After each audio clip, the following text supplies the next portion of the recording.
우리가 지난주에는 다윗이 어디를 가든지 승리했다. 하나님 나라는 승리하는 나라다 하는 것을 살펴보았습니다. 오늘은 여러분 구약을 볼 때는 개인적인 측면에도 보는 것도 있지만은 하나님 나라 입장에서, 구약은 하나님 나라거든요. 하나님 나라 입장에서 이렇게 보면은 훨씬 풍성합니다. 하나님 나라는 승리한다. 언제? 믿음으로 하면 다 승리한다. 그래서 군비와 상관이 없다. 그 얘기를 했습니다. 오늘은 하나님 나라는 한 영혼이 얼마나 귀한가. 이것이 되어야 다윗이 되는 겁니다. 제가 목회를 이렇게 하지만은 제 목회는 언제부터 시작되느냐? 성도님 한 분 한 분들이 진짜 귀한 사람이 될 때 그때 목회가 되는 거예요. 하나님께서는 지금 왕이 된 그 다윗에게 지금 그걸 묻고 있는 겁니다. 너 정말 불구자요. 두 발을 못 저는 완전히 참 소망이 없는 그 영혼인데 그 영혼에 대해서 네가 지금 어떤 자세를 가지고 있는가? 지금 그걸 지금 테스트하고 있는 겁니다. 지금. 제가 상당히 좀 시간이 됐죠. 텔레비를 보는데 한 미군 부부가 우리나라 아이들을 입양을 했는데 입양하면 한 명이잖아요. 10명을 입양을 했더라고. 근데 더 놀라운 것은 그 아이들이 전부 다 장애자들이에요. 미군 월급이 얼마나 된지는 모르겠지만은, 이야, 어째 저런 생각을 가졌을까? 우리나라도 입양을 하는데 되게 이제 자녀가 없을 경우에 애를 못 낳는 경우, 또 아니면 이 가문의 존속을 위해서 입양합니다. 그래서 대개는 이제 제일 건강한 아이, 제일 또릿또릿한 총명한 아이, 이런 아이들을 선호합니다. 그 서양은 좀 입양 개념이 좀 달라요. 기독교적인 이 배경이 있기 때문에 약한 아이들, 불쌍한 아이들, 아무도 안 데려가는 아이들, 장애 아이들, 이런 경우를 입양하는 경우가 참 많습니다. 이것은 인간의 본성으로는 안 돼요. 정말 예수의 마음이 있어야 이런 시각이 나오는 겁니다. 요즘 우리나라가 선진국이다 이런 말을 하고 복지제도가 잘 돼 있다 이렇게 하는데요. 좀 우리가 다른 측면에서 한번 살펴봐야 됩니다. 선진국의 가장 중요한 기준이 뭐냐? 지금 세계에서는 이 장애자들에 대한 인식과 배려가 얼마나 지금 제대로 되고 있는가? 소득 수준 이거는 두 번째예요. 지금은 이 부분이 굉장히 중요하게 대두되고 있습니다. 다윗이 사울 후손을 찾아서 이제 은총을 베푸려고 합니다. 사울 집안은 원수지간입니다. 그런데 하나님께 심판을 받아서 그야말로 멸문패족이 되었어요. 혹 생존자가 있더라도 보복이 두려워서 전부 다 산속에 숨어서 살고 있습니다. 다윗은 이 사람들은 언제라도 반역의 씨앗이 될 수 있는데도 불구하고 그들을 지금 찾기를 원하고 있습니다.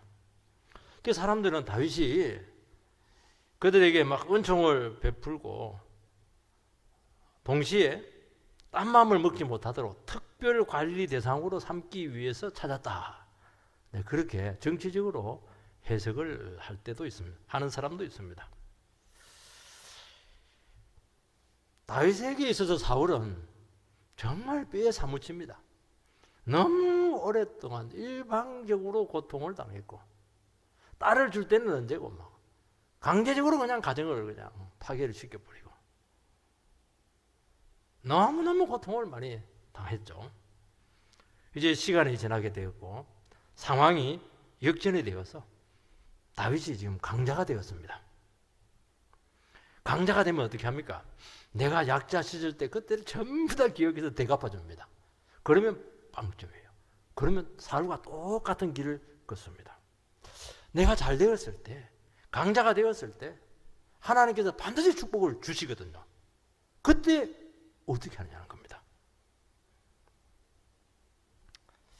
사울 집안은 다윗에 대해서 두려워하고 있으면서도 불구하고 굉장히 정오합니다. 나중에 시므이가 막 저주하는 거 보시기 바랍니다. 그냥 또 아들한테 그냥 쫓겨나니까 막 너무 좋아하고 저주받은 자요, 저주받은 자요, 막 대놓고 그냥 막 죄를 던지면서 욕을 해요. 뼈에 사무쳤죠. 뼈에 사무쳤죠. 다윗은 그 먼저 사울 집안에 사랑의 손길을 뻗습니다. 그 사울 집안에 대해서 사랑하는 근거는 뭐냐? 이 사람이 뭐 사랑이 많아서 그렇다. 물론 뭐 그것 다윗도 사랑이 있죠. 그런데 의외로 보면 다윗이요, 성경에 기록한 거 보면 굉장히 냉정합니다. 이 사람은. 그런데 요나단과의 그 약속이 있습니다. 그리고 하나님과의 자기만의 약속이 있는 거예요. 하나님과의 약속이 뭡니까? 네가 그렇게 고통 가운데서 은혜를 많이 받고 목동에서 왕이 되었는데 그건 누구 덕이냐? 누구 사랑이냐? 그 사랑을 원수들에게 나눠주라. 이게 무언의 약속이에요. 다윗에게 포함되어 있는 겁니다. 이게 약속이에요. 하나님과 약속에 의해서 이루어지는 것이지 뭐 내가 뭐 사랑이 많고 품성이 어떻고 친척이고 그거 오래 못 가요. 오래 못 갑니다. 나는 하나님과 약속이 되어 있다. 나는 사랑받은 자로서 당연히 하나님 구원의 대상자들에게 구원을 베풀어야 된다. 이게 하나님 나라다. 이렇게 접근하는 것입니다. 첫 번째는 긍휼을 베풀려는 이 마음을 가졌다는 게 참 귀한 거예요.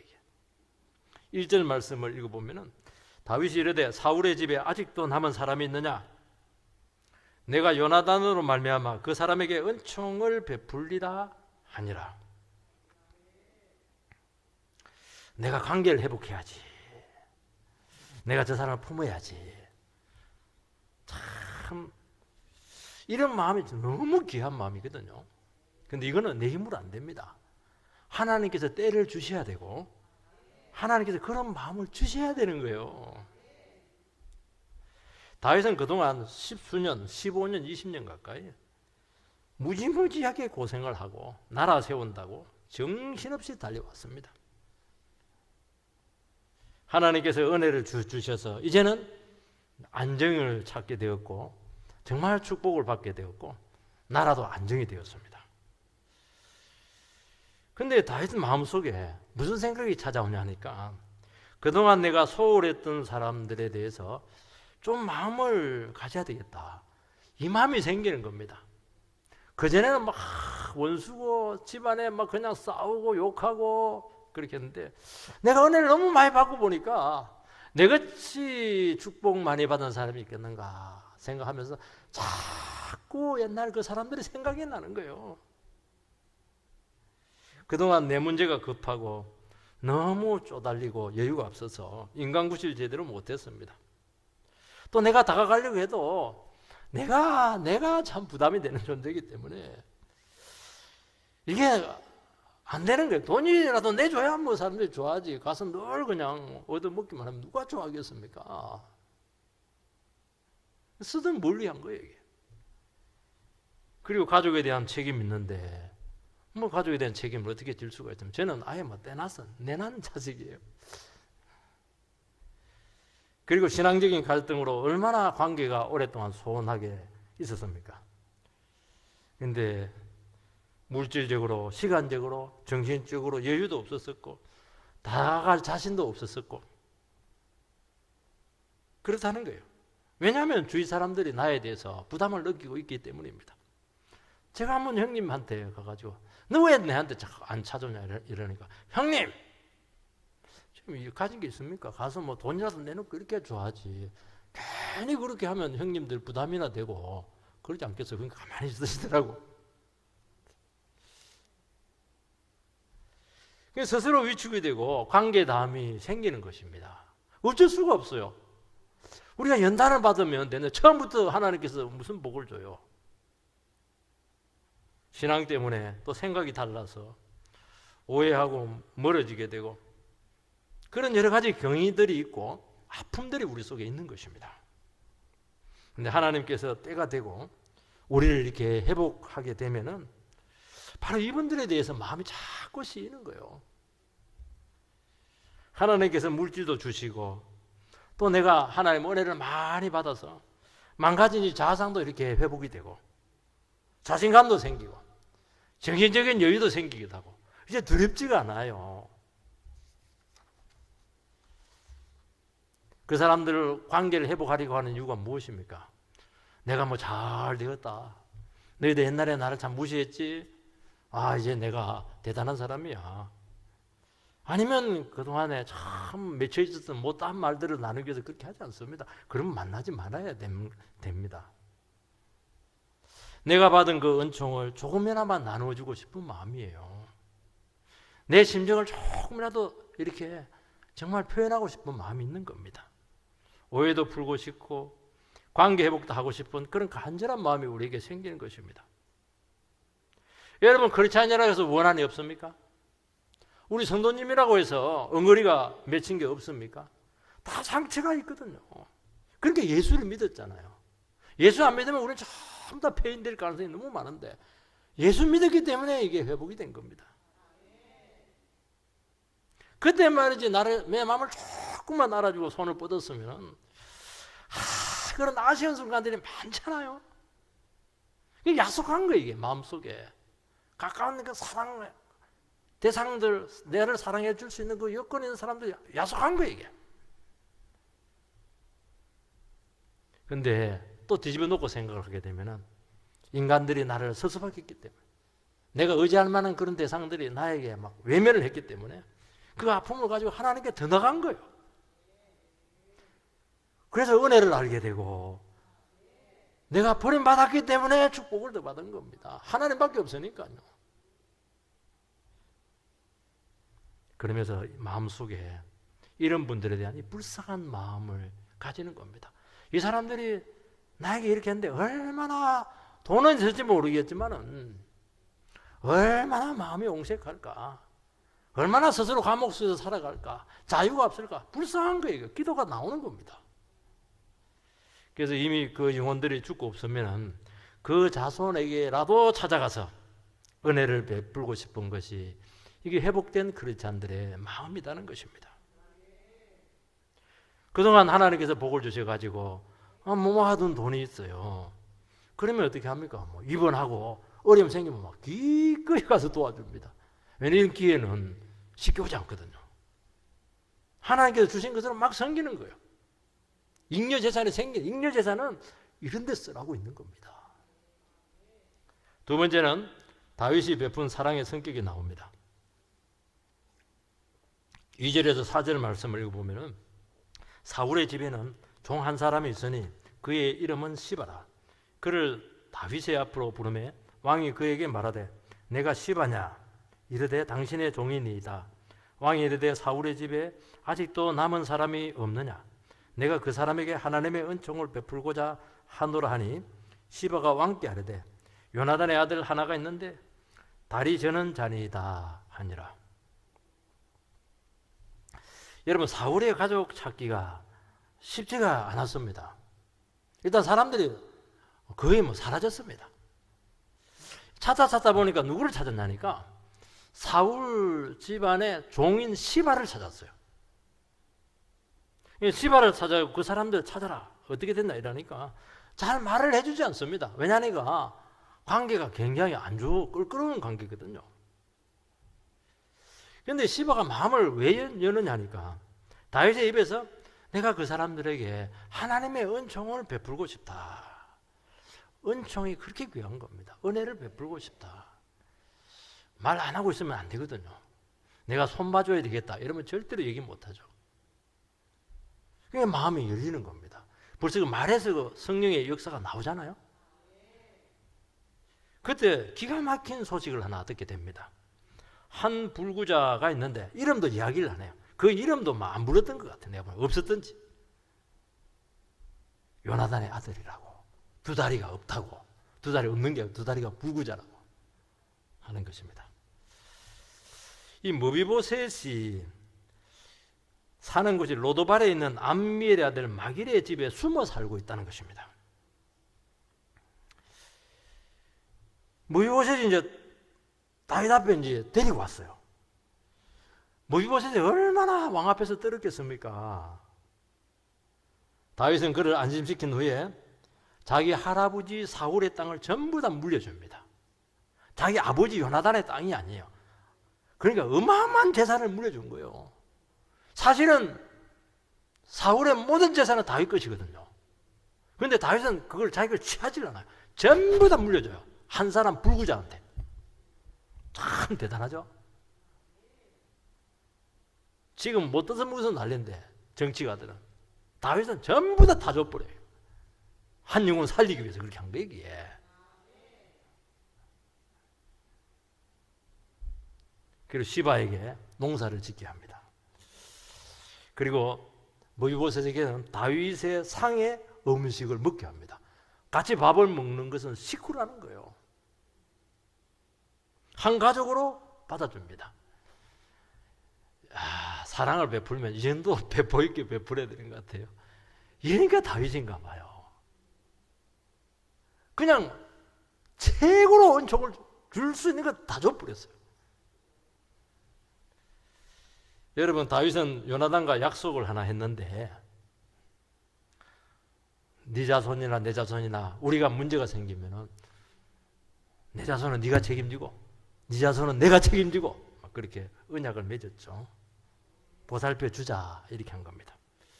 워낙 둘이가 신앙적으로 하나가 되었거든요. 그런데 단순히 이것은 요나단과의 약속을 지키기 위한 것을 훨씬 능가합니다. 이것은 하나님 나라가 한 영혼을 어떻게 책임져야 될 것인가, 연약한 영혼에 대해서 우리가 어떻게, 장애 우들에 대해서 어떤 책임을 져야 될 것인가 하는 영혼에 대한 문제로 지금 주님께서는 말씀하고 있는 것입니다. 무비보셋은 사울과 그 두 아들이 길보아 산에서 블레셋에 의해서 전사를 하게 될 때 그때 나이가 5살이었어요. 유모가 급히 데리고 도망가다가 떨어뜨려서 두 다리를 불구로 만들게 된 것입니다. 그러니까 다윗의 복수가 너무 두려웠던 것이죠. 원래 무비보셋이다 이 뜻이 뭐냐면 수치스럽다는 거예요. 로드바는 목초지가 없다. 그 살고 있는 지역이 아주 변방 지역이에요. 저기 요단 동편.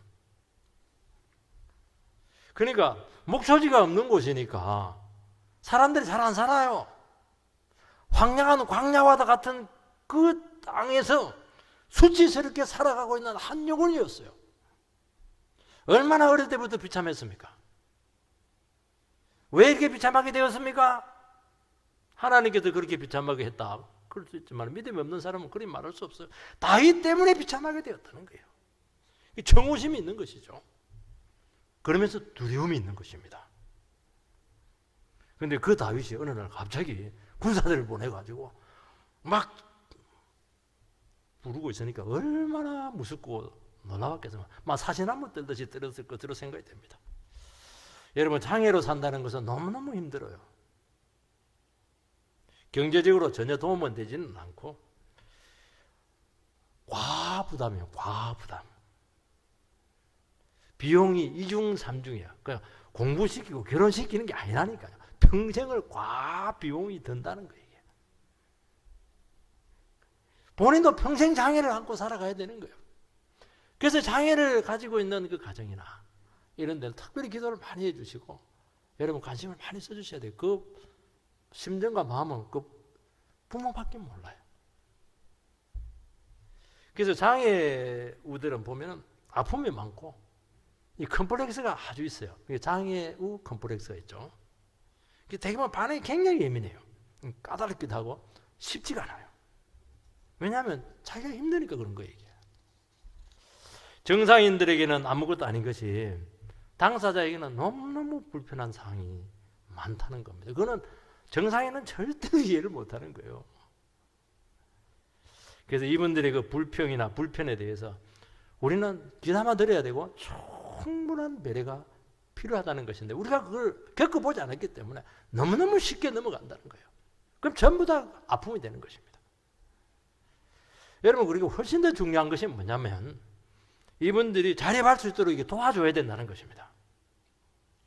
하나님께서는 건강을 주시고 우리에게 물질을 주시고 가지게 하시고 강자가 되게 하시고 이렇게 한 것은 내 혼자 잘 먹고 잘 살아라.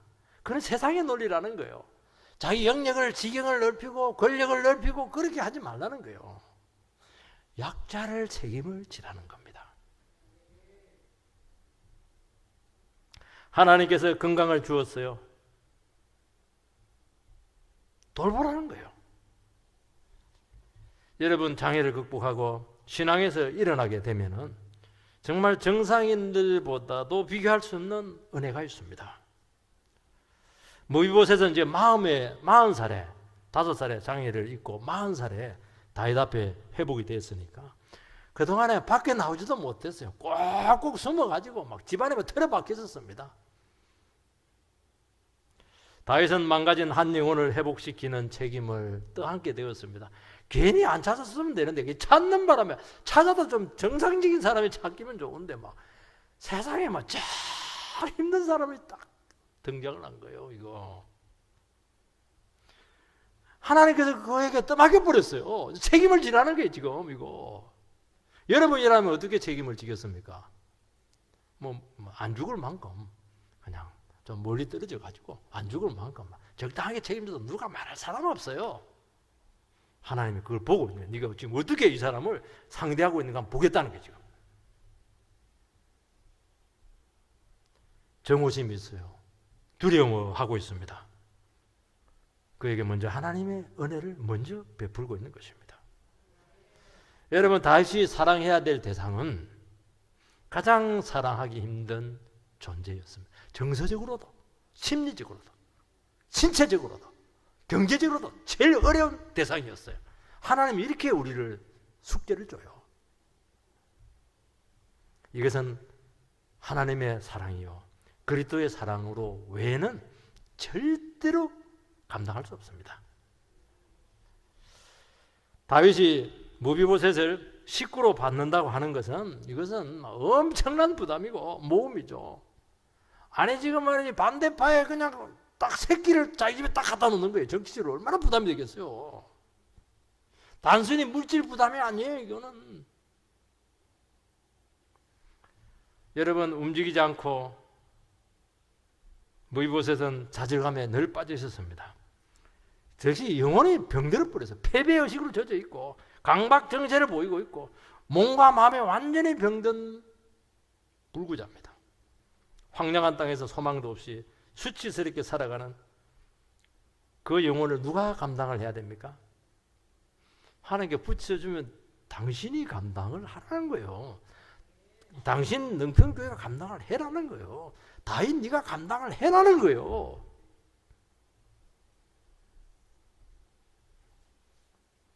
예수님께서는 이 땅에 오셔가지고 세리들, 창기들, 죄인들 이 사람들에게 일부러 찾아가가지고 식탁 교제를 했습니다. 그것 때문에 바리새인들이 엄청 욕을 했어요.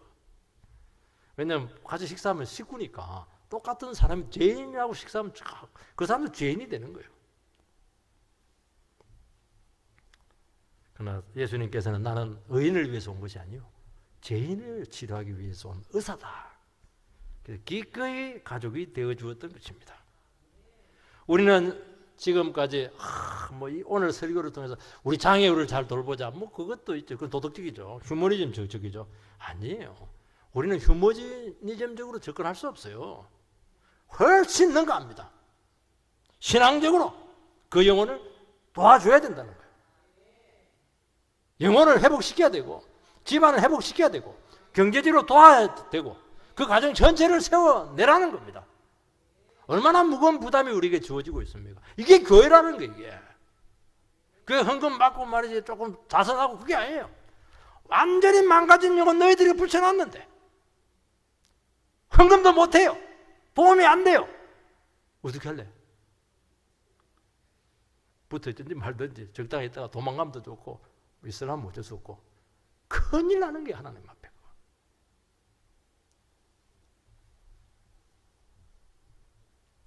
다윗이 무비보셋을 사랑하는 이유는 원래 사랑이 많아서가 아닙니다. 두 가지 이유예요. 요나단과의 약속이 있습니다. 또 하나는 그가 너무 은총을 많이 받았다는 거예요.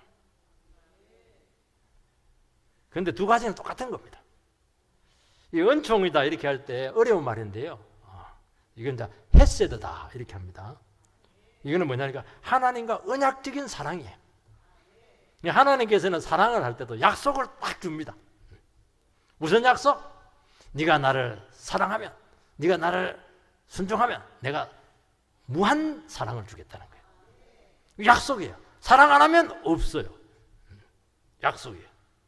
그러니까 어려운 책임이 주어지면 하나님께서 어떻게 하면 그 감당하면은 어마어마한 은총이 오는 거예요. 이게 나는 왜 이렇게 책임이 많습니까? 한번 믿음으로 감당해 보시기 바랍니다. 어마어마한 사랑이 와요. 축복이 와요. 이거는 약속이 되는 거예요. 그거는 우리에게만 구속이 되는 것이 아니고 하나님도 스스로 우리에게 구속을 당하는 것입니다. 매이는 것이죠. 여러분 기독교의 사랑은 하고 싶으면 하고 하기 싫으면 안 하고 그거는 세상이죠. 기독교의 사랑은 딱 매이는 거예요. 네가 젊을 때는 마음대로 다녔지만 네가 나이가 들면 목에 누가 띠를 띠고 네 목을 끌고 다닐 거라는 거예요. 걔 목걸이 해가지고 끌고 갈 겁니다. 우리는 뭐 내 마음대로 돌아다니기 쉽죠. 못 돌아다녀요. 이 언약은 구속적인 힘이 있다는 거예요. 당사자를 그 약속에 매이게 한다는 것입니다. 여러분 부담되는 영혼을 사랑하는 것은 하나님께서 이와 같은 사랑을 하도록 우리를 불렀기 때문입니다. 하나님께서는 원수 중에 괴수인 우리를 있는 그대로 조건 없이 받으셨고 용서하시고 무한 은혜로 우리를 축복하셨습니다. 그래서 우리는 은혜 받은 자의 빚이 있는 거예요. 이게 목자의 심정이잖아요. 우리는요 이거 잘 모르면 자꾸 손해본다는 생각이 들어요. 내만 이렇게 책임이 커요. 나만 이렇게 사랑을 해야 돼요. 나만 이렇게 교회에서 이렇게 봉사를 많이 해야 돼요. 자꾸 계산이 나오는 거예요. 손해다는 생각. 저 집사님은 저거밖에 안 하는데 왜 나만 이렇게 책임이 많고 힘들어요. 자꾸 억울한 거예요 이게. 아니에요. 우리는 빚 갚는 겁니다 지금. 빚은 어떻게 해야 돼요? 빨리 갚을수록 좋은 거예요 여러분들. 다윗처럼 억울한 사람 누가 있어요? 그래서 나는 빚진 자로 간다는 거예요. 그래서 고통스러워서 더 오지로 갚버리는 거예요. 빚 갚으려고. 빨리 갚아야 되니까. 부담이 너무 돼가지고. 그러면 우리는 생각이 달라지는 거예요. 아, 나에게 부담되는 사람이 있구나. 빚 갚기 최고로 좋은 것이네. 막 원수 하나 사랑해버리면 빚이 다 없어져 버려요. 억울한 거 하나도 없어요 여러분들. 자꾸 우리 억울하잖아요 지금 봉사했고 나서. 그러니까 문제가 되는 거예요 지금. 여러분 그리스도인은 사랑하고 싶으면 하고 하기 싫으면 회피할 수 없어요. 나는 싫고 도망가고 싶고 포기하고 싶은데 주님께서 자꾸 사랑의 부담을 주신다는 것입니다. 이 부담은 주님의 성육신적인 사랑으로 감당할 수 있습니다. 여러분 우리에게는 부담되는 존재가 있고 책임을 져야 되는 존재가 있습니다. 이 사람들은 언약적인 사랑의 대상입니다. 나는 그런 사람 하나도 없는데요. 나한테 주는 사람밖에 한 사람인데 이걸 대한 부담이 하나도 없는데요. 예수 믿는 사람인지 아니면 지금 착각하고 있는지 지금 여러분 심각하게 질문해야 됩니다. 그럴 수 없어요.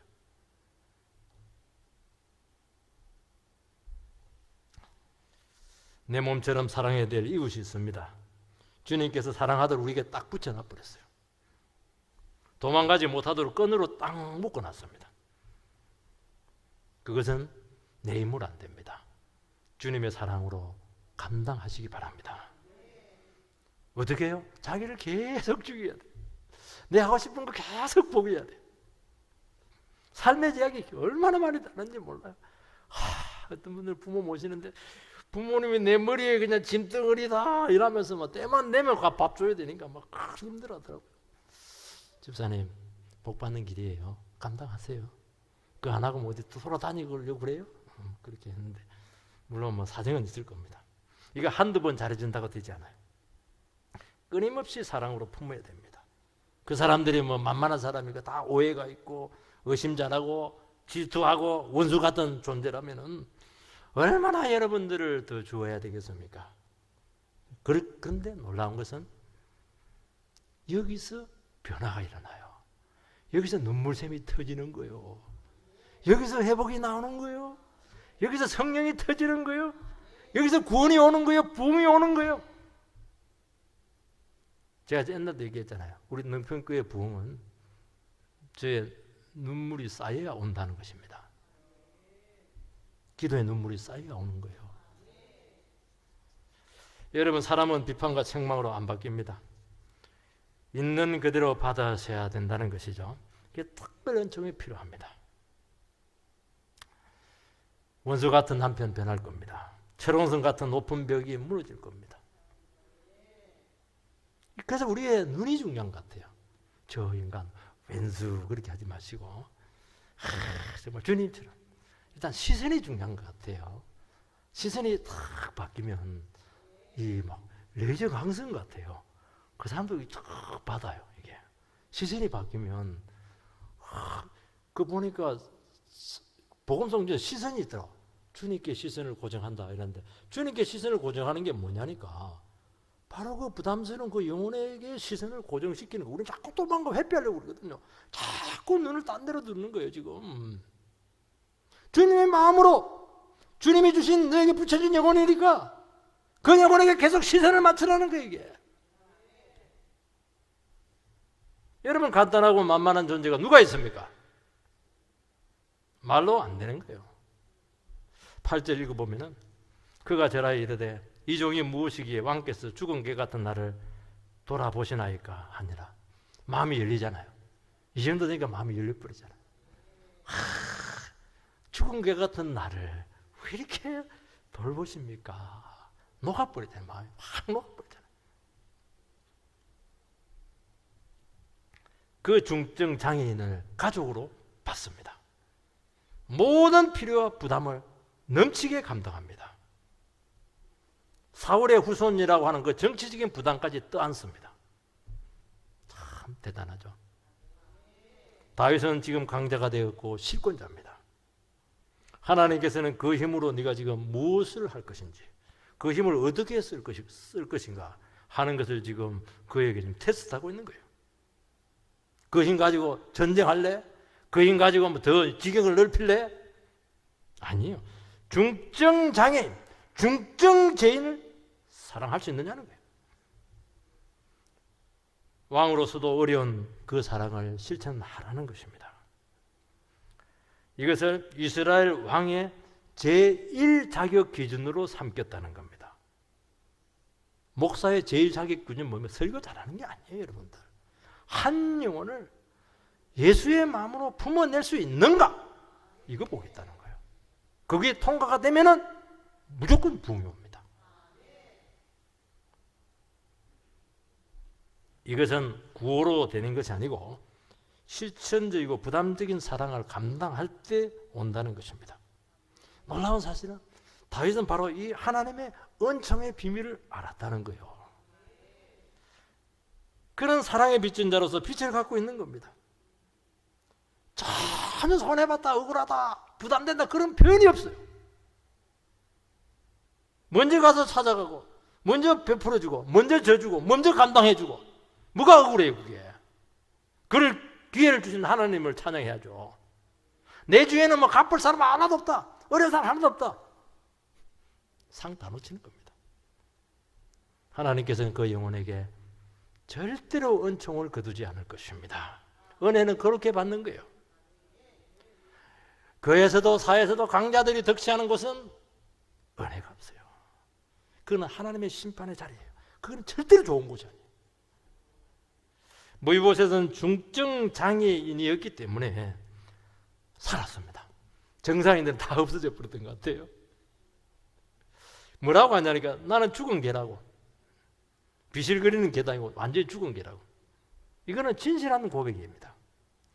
얼마나 무력했으면 나는 죽은 개라고 하겠습니까? 바로 이 은혜가 그를 지켜주었고 그 은혜가 그의 삶을 이끌었습니다. 은혜 받은 자는 특징이 뭐냐? 자기 자신의 문제를 스스로 해결하지 않습니다. 강자들은 자기가 자기 문제를 전부 다 해결합니다. 해결될 겁니다. 하나님이 해결해 주는 것은 아닙니다. 은혜 받은 사람들은 나는 해결할 수 있는 방법이 하나도 없습니다. 움직일 수도 없어요. 그러면 답이 나오죠. 어쩔 수 없이 주님께서 해결해 주셔야 되고, 해결해 주지 않으면 못 받는 것이고, 해결해 줄 때까지 기다리는 것입니다. 이게 능력이에요. 이게 기독교의 능력이에요. 그래서 약할 때 강합니다. 여러분, 진짜 강함이라고 하는 것은 하나님께서 해결해 주시고, 하나님께서 일해 주시고, 하나님께서 길 열어주시는 인생이 되는 것입니다. 그렇게 될 때 이기지 못할 시련이 없고 품지 못할 영혼이 없고, 그 영혼이 가는 것보다 그 사람은 부흥의 촛불의 역할을 감당해야 될 줄 믿습니다. 기도하겠습니다.